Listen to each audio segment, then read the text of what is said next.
नमस्कार, देशोन्नतीमध्ये मी ऐश्वर्या शिंदे आपलं स्वागत करते। बघूया प्रदेशच्या आजच्या टॉप 10 बातम्या। आगामी लोकसभा निवडणुकीच्या अनुषंगाने प्रत्येक राजकीय पक्ष तयारीला लागलाय। महाराष्ट्रातील खासदारकीची लढत ही मुख्यत्वे महाविकास आघाडी आणि महायुती यांच्यात रंगणार आहे। अशातच सुनील तटकरे, धनंजय मुंडे यांच्या नेतृत्वाखाली मंत्री अदिती तटकरे, सुनील शेळके यांच्यासह राष्ट्रवादी काँग्रेस अजित पवार गटाचे 12 बडे नेते, मंत्री व आमदार लवकरच भाजपात प्रवेश करणार आहे। तर राष्ट्रवादीचा दुसरा गट शरद पवारांच्या नेतृत्वाखालील राष्ट्रवादीत जाणार असा दावा काँग्रेसचे महासचिव आणि मुख्य प्रवक्ते अतुल लोंढे यांनी त्यांच्या ट्विटमधून केलाय।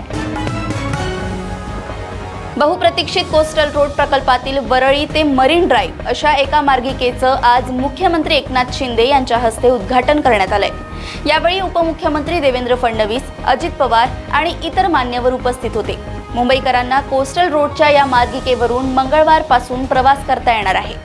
कोस्टलमुळे पाऊण तासाचा प्रवास 10 ते 15 मिनिटात होणार असल्याने लाखो मुंबईकरांना दिलासा मिळणार आहे।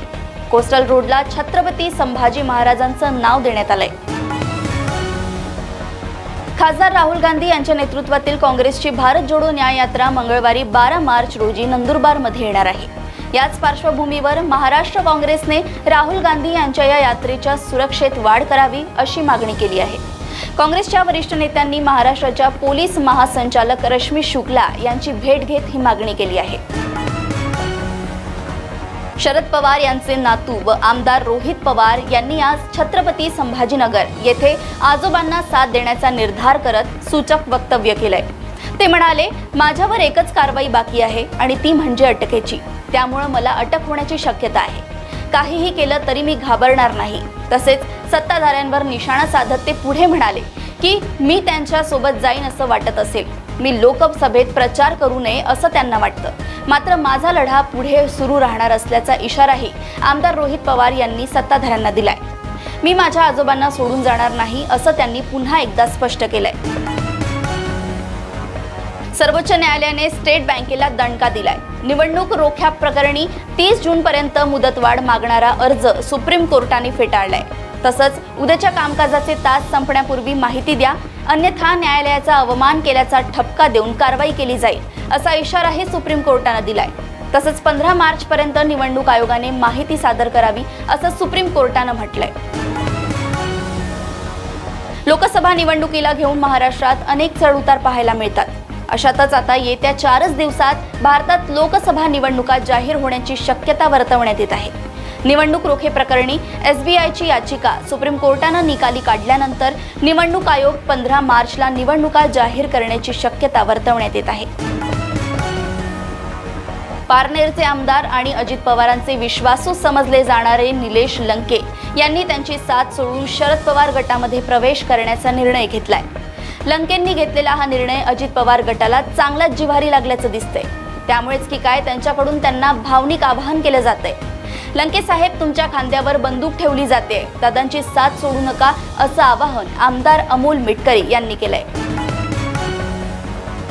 लोकसभा निवडणुकीची आचारसंहिता पुढील आठवड्याच्या शेवटी जाहीर होणार असल्याची चर्चा असून त्याचे पडसाद राज्याच्या कारभारावरही उमटलेले दिसून येत आहेत। आचारसंहिता लागायला थोडेच दिवस शिल्लक असल्याने मंत्रालयात निर्णय घेण्याचा सपाटा सुरू आहे।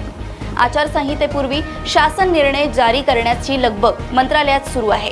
गेल्या 5 दिवसात 730 शासन निर्णय जारी केल्याची माहिती समोर आली आहे।